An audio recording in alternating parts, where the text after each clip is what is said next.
Yo tout le monde, c'est la Geek Manga Family et aujourd'hui on se retrouve pour une nouvelle vidéo. Alors aujourd'hui vous l'avez compris, on se retrouve pour l'unboxing de la GX Materia Son Goku 2 qui représente le Goku début Dragon Ball. Alors nous commençons avec la boîte tout de suite.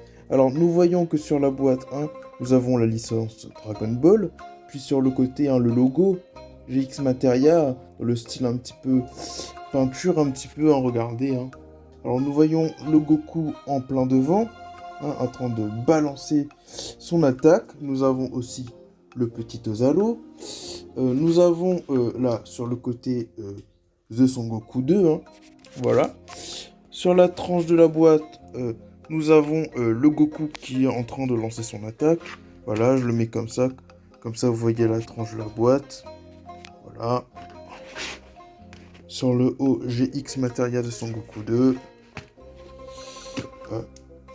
Ici, sur ce côté-ci, nous avons, voilà, pareil, le Goku en train de balancer son attaque, la licence Dragon Ball. D'ailleurs, à noter que les produits licence Dragon Ball, on n'en a pas beaucoup, ça se fait rare. Ici, on a le Bon Presto, on a le logo Bandai Spirits en dessous. Et c'est à peu près tout ce qu'on a pour cette boîte. On passe tout de suite à l'unboxing. Alors, on peut voir que le sachet est constitué de 4 pièces. La tête d'Ozaru, la queue de Goku, le Goku constitué en une seule pièce, la tige du socle noir et la base du socle. Donc là, voici, une fois déballé, ça donne ça. Voilà, donc nous voyons le Goku qui est vraiment vénère. Il a vraiment envie de démonter Piccolo Daimao. Alors, moi, franchement, je suis très très surpris par le sculpte. On voit qu'il a les dents bien serrées, là. On voit même les yeux qui sont très bien sculptés aussi, qui sont fidèles au manga d'Akira Toriyama, parce que cette figurine reprend en fait le passage culte où Goku, justement, lance son attaque contre Piccolo Daimao pour le transpercer, qui moi à l'époque m'avait marqué quand je l'avais découvert. Donc voilà, je suis extrêmement content de cette figurine là, franchement. Elle déboîte franchement, tout simplement. Voilà le petit point qui est bien sculpté et tout, franchement, il n'y a rien à dire. Bon, après, si on se penche sur les défauts, alors vous n'êtes pas sans savoir que dans cette gamme, donc là on va passer justement au défaut de cette figurine, c'est que dans la gamme GX Materia, en ce moment, au niveau des couleurs, voilà, vous pouvez le voir, il n'y a pas de dégradé du tout, c'est vraiment du ton neutre. Donc c'est vraiment dommage de ce côté-là de ne pas avoir de dégradé tout simplement, parce que quand même sur une figurine avec une attaque comme ça, on s'attendrait à avoir peut-être vraiment des dégradés de couleurs justement pour mettre en avant l'attaque. Bon, ça n'a pas été fait, donc c'est vraiment un gros point noir de ce côté-là. Voilà. Même on peut voir à l'arrière, je vous montre, voilà. Voilà, pareil, on n'a pas de dégradé. Donc voilà, quoi. C'est vrai que c'est assez dommage de ce côté-là.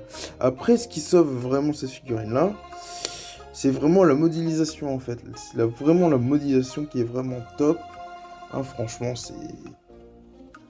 c'est fidèle vraiment à ce qu'on voit dans le manga de Toriyama en fait. C'est vraiment du copier-coller en fait. Pour reprendre les mots de l'ami Marty Japan qui a également déballé cette figurine là sur sa chaîne. C'est vraiment... Là moi j'ai lu le manga et franchement je peux vous dire c'est... Même là je viens de me recomparer. Je viens de regarder le manga juste avant. C'est vraiment un copier-coller quoi. C'est impressionnant. Je voulais juste vous faire part d'un défaut. Je pense que vous le voyez à la caméra. C'est au niveau des dents. Alors moi dans le coin de la bouche. Voilà. Il y a un petit peu de blanc qui bave dans le coin de la bouche. Mais franchement c'est vraiment... Sinon la modélisation est vraiment exceptionnelle. Moi je vous le dis. Là vous le voyez à la caméra. Mais à la réalité c'est vraiment autre chose. C'est pas du tout la même chose. Mais franchement, très surpris, hein. Donc voilà, on a un Goku GX Materia, hein, qui a noté aussi, hein, que dans cette figurine, il nous est fourni, hein, un effet de Ozaru, hein, qui est vraiment bien fait lui également. Alors on voit qu'il est avec quelques paillettes, hein, on est dans un ton bleu transparent avec des paillettes. Et à la caméra, bon, ça fait peut-être pas très joli, mais moi, si je le regarde moi, franchement, je vous dis, hein, ça envoie du steak. Hein, voilà, tout simplement. On a un Ozaru fidèle à ce qu'on voyait, hein, dans Dragon Ball dans les années 80 finalement, 86. Même au niveau des yeux, au niveau des oreilles, au niveau de la petite pointe, de la petite crête sculptée de Goku, on est vraiment très très fidèle à l'Ozaru des débuts de Dragon Ball. Hein. C'est vraiment un très très bel effet. Après, à voir comment on peut le mettre en valeur, hein, si on expose cette figurine. Alors, voici comment j'ai exposé la figurine. Hein. Alors, vous voyez qu'elle est sur son socle, mais qu'à côté, j'ai réussi à mettre en valeur le petit effet, hein, du Ozaru qui nous est fourni avec cette figurine. Alors, comment je m'y suis pris pour l'exposer comme ceci?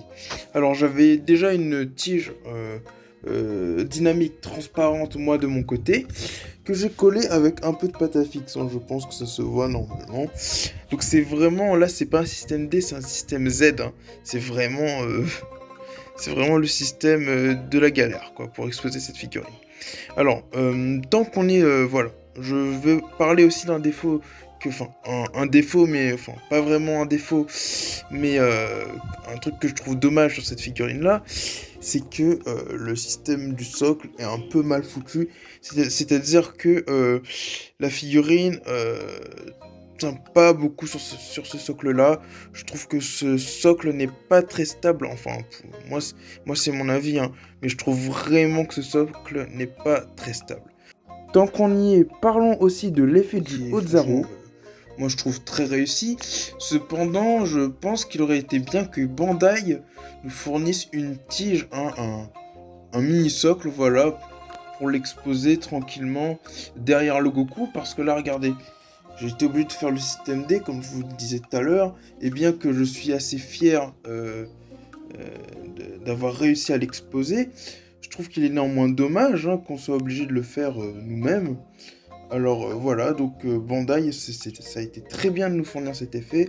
Maintenant, il aurait fallu, hein, que vous nous fournissiez quelque chose qui nous aide à l'exposer tout simplement.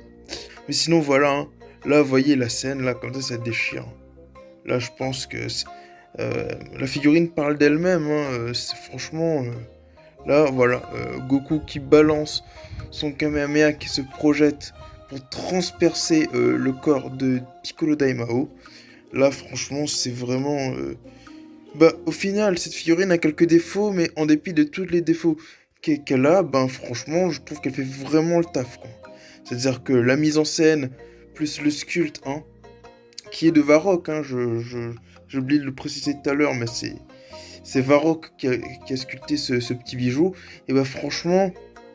Pour moi, si on est fan de Dragon Ball tout court, enfin, si on est fan de Dragon Ball dans son ensemble, c'est une figurine qui se doit de terminer dans une collection, tout simplement. Voilà. En tout cas, nous en avons fini pour l'unboxing de cette figurine. Alors, vous l'avez vu, hein, c'était une masterclass de la part de cette figurine, malgré quelques petits défauts à droite à gauche de peinture, comme dans le coin de la bouche. Par exemple, le fait que le socle ne soit pas très stable, le fait que j'ai été obligé de rajouter une petite tige dynamique pour faire tenir l'effet du Ozaru qui n'était pas fourni dans la boîte malheureusement, mais il n'en est pas moins une masterclass, hein, concernant le sculpte de cette dernière. Voilà. En tout cas, ça a été un plaisir pour moi de vous tourner cette review. Quant à moi, je vous dis à la prochaine pour l'unboxing de cette figurine, qui est la GX Materia de Vegeta. En tout cas, ça a été un plaisir pour moi de vous faire cet unboxing. Je vous dis à la prochaine. Allez, ciao les geeks.